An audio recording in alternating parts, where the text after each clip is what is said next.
Man, Trump is not playing with Iran. Keep in mind, just a few years ago, U.S. leaders were meeting with Iranian leaders saying, "How much free money do you want?"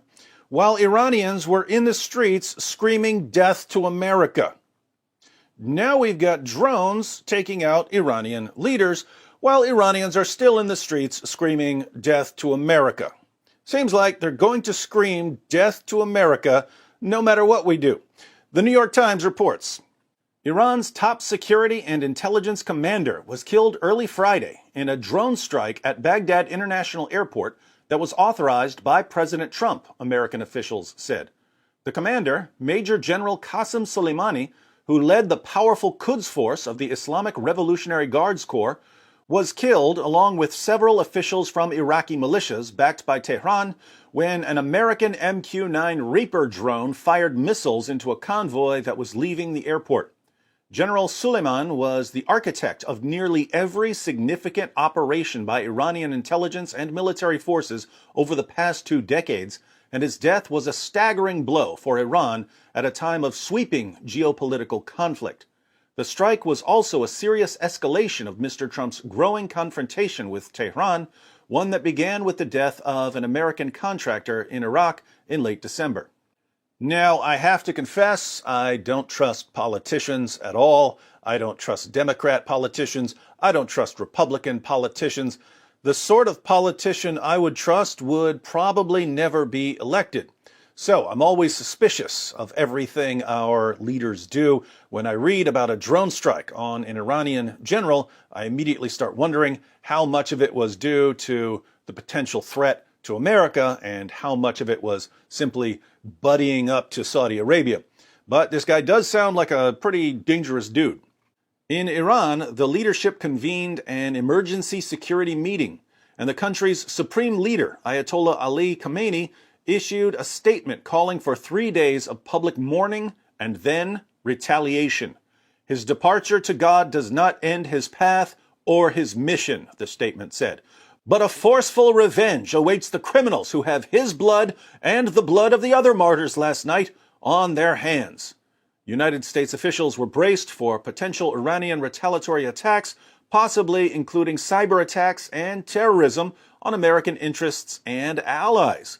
Israel, too, was preparing for Iranian strikes. Some of the country's most popular tourist sites, including the ski resort at Hermon, were closed, and the armed forces went on alert, officials said.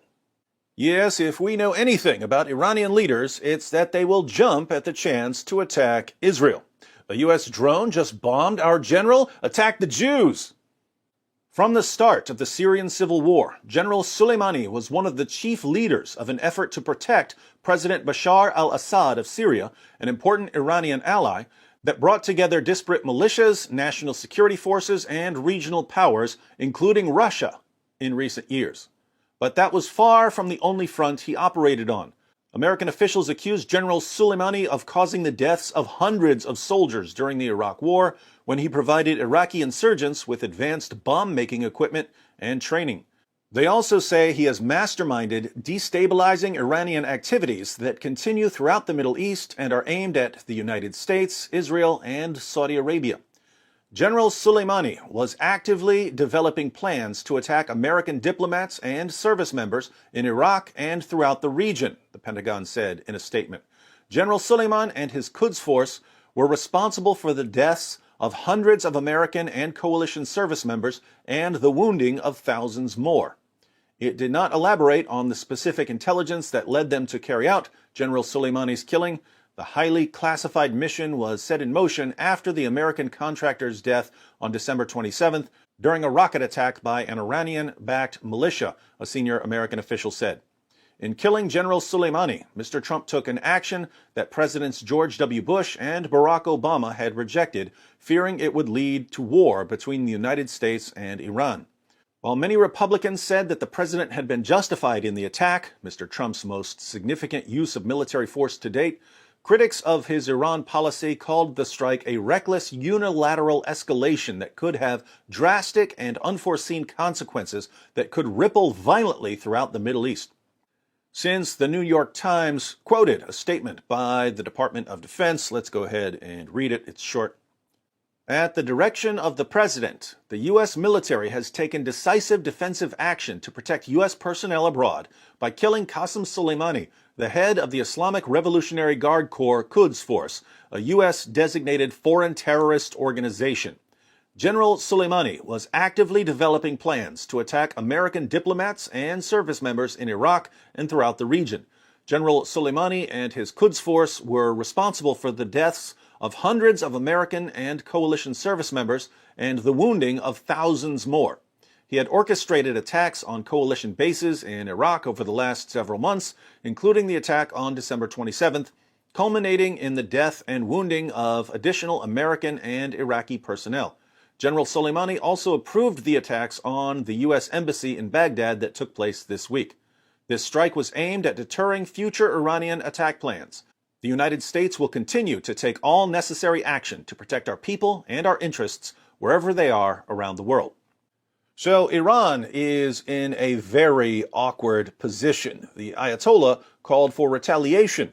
But does he really want to mess with people who have drones flying around shooting missiles at Iranian leaders? I doubt it. But if he doesn't retaliate, he looks like a total coward. I mean, killing General Soleimani would be like some foreign nation blowing up the director of the CIA. You just can't let that slide. But what can you do? Oh, we'll attack the Jews. We'll see what happens. The Ayatollah already gave a time frame, 3 days. He's got 3 days to come up with something that helps him save face but doesn't get him killed. He'd better hope that some powerful ally comes to his aid.